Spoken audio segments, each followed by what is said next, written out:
Here's something that'll stop you in your tracks, Sam. Imagine being legally forbidden from learning to read, where the simple act of opening a book could get you severely beaten. That was the reality for Booker T. Washington, who went from these conditions to founding one of America's most influential educational institutions. You know what's fascinating about that period, Pappy?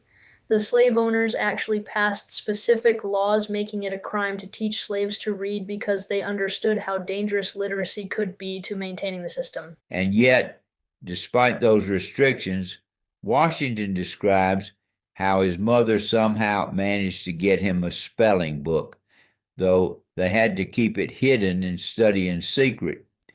The hunger for knowledge was so intense that it couldn't be contained. That determination really shaped his later educational philosophy. The way he structured the Tuskegee Institute was around both practical skills and academic knowledge. Oh man, let me tell you about Tuskegee's early days. They were so poor they couldn't even afford to buy bricks to build the school. So what did Washington do?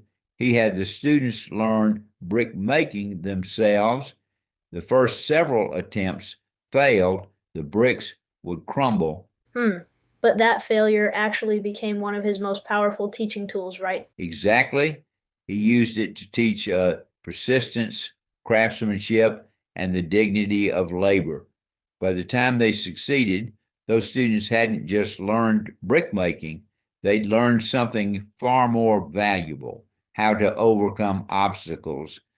The way he approached education was so comprehensive. Students had to learn everything from personal hygiene to banking. He even had this famous rule: they had to make their beds before they could sleep in them. Well, that's because he understood something profound about human development, that character and habits were just as important as knowledge.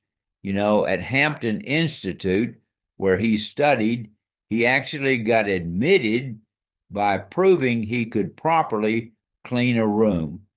Speaking of Hampton, the fact that he walked hundreds of miles to get there, often sleeping under sidewalks, really shows the extraordinary lengths people would go to for education when it had been denied to them. And here's what's really interesting about his approach. When he founded Tuskegee, he deliberately combined academic studies with practical trade skills. Students would spend part of their day in classrooms and the rest learning skills like farming, carpentry, or sewing. That must have been pretty controversial at the time. Some people probably thought he was limiting African American education to just manual labor. Well, that's where his famous Atlanta Compromise speech comes in. He wasn't saying Black Americans should limit themselves. He was making a strategic argument that economic independence could be a path to greater rights and respect. You know what really stands out to me? His experience visiting Europe, where he encountered far less racial prejudice. Yet, when he came back to America's segregated South, he maintained this incredible optimism. That's such a crucial point about his character. Despite experiencing slavery, despite facing constant racism, he never lost faith in the power of education to transform lives. And look at the results. Tuskegee graduates went on to start schools, improve farming methods, and build businesses across the South. The ripple effects are still felt today, aren't they?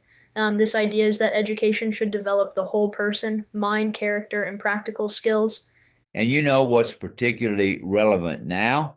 His emphasis on economic independence alongside education. He understood that knowledge alone wasn't enough. People needed practical skills to support themselves and build wealth within their communities. So, in many ways, Pappy Washington was really ahead of his time in understanding the connection between education and economic empowerment. Exactly right, Sam. And that's why Up from Slavery remains so powerful today. It's not just a success story, it's a blueprint for how education, perseverance, An unwavering faith in human potential can transform not just individuals, but entire communities.